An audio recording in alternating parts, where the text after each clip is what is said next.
The laughter hit before her shoes touched the classroom floor. A small town. Winter. A 9-year-old girl stands in a doorway wearing her mother's soul on her back, and she has 3 seconds to decide if it's worth keeping. 23 faces turn in unison. 23 mouths open, and what they see isn't a child. It's a walking confession of everything her family couldn't afford. 3 weeks earlier, a needle punches through fabric in the dark. A mother's fingers are bleeding again. The house has no heat, no comfort. Too many children, not enough of anything. But this mother refuses to let hardship write the story of her daughter's life. She worked through the night while her daughter watched from the bed they shared. The materials came from what others had thrown away. Scraps that had outlived their purpose in someone else's life. But she wasn't building something out of leftovers. She was building armor against a world that had already decided her children were worthless. She told her daughter about a boy marked for greatness, loved completely by a parent who showed it. Her voice made it sound like prophecy. The child believed every word. The morning she wore it to school, she walked like someone chosen. That specific feeling. When someone who loves you has poured themselves into something just for you, and you carry it out into the world like a second skin. Then she reached the door. Children are not theologians. They are cartographers of shame.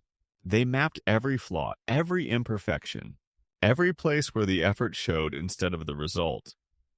They saw what the world had taught them to see, proof that this girl came from nothing.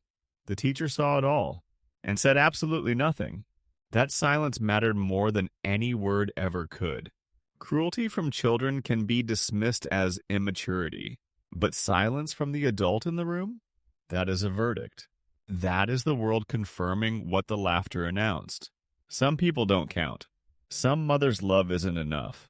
She stood frozen in that doorway, feeling every hour of her mother's work transform from love into evidence against them both. Her foot actually lifted. Her body knew retreat was survival. But something stopped her.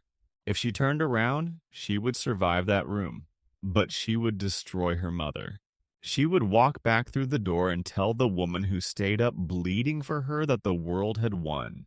That even love that cost everything wasn't strong enough. She walked forward. One step, then another. The laughter got louder. She found her place. She sat down. She did not explain herself. She did not cry where anyone could see. She let them finish. She sat there wearing her mother's bleeding hands, her mother's sleepless nights, her mother's stubborn refusal to surrender, and she let them laugh at all of it. That night, she hung the coat on a nail by her bed. She looked at it for a long time, and she made a quiet deal with herself. Every time someone tried to make her feel like nothing, she would turn it into something. She didn't have words for it yet, but she knew. The coat wasn't just a coat anymore. It was the first page of something. She started writing in a notebook her teacher threw away. She started singing in the kitchen when she thought no one could hear. She started collecting every slight, every silence, every closed door. Not as wounds, but as material. The way her mother had collected scraps. Years passed, then decades. And one night, in a concert hall filled with thousands of people who had paid to hear her voice, she told the story. The coat, the doorway, the laughter. The mother who bled so her daughter could walk into a room wearing love. And something happened that she didn't expect. People wept. Not because they knew her story, because they remembered their own. The sacrifice no one thanked. The love that looked like poverty to everyone except the child who received it. The morning someone tried to teach them they were worthless. Somewhere in that audience, someone who had laughed in that classroom sat in the dark, listening to their own cruelty transformed into something that would outlast them. Listening to shame made into meaning. Sitting with what their hands had done to a child who only wanted to honor her mother. The coat still exists. She keeps it. Not in a museum, not in a frame. In her closet, where she can touch it. Where she can run her fingers across the places where her mother's blood seeped into the thread. Some wounds don't heal. They harden into something stronger than the body that carries them. That 9-year-old girl in the doorway didn't know she was becoming someone whose voice would echo across generations. She only knew one thing. Her mother's love was worth more than their approval.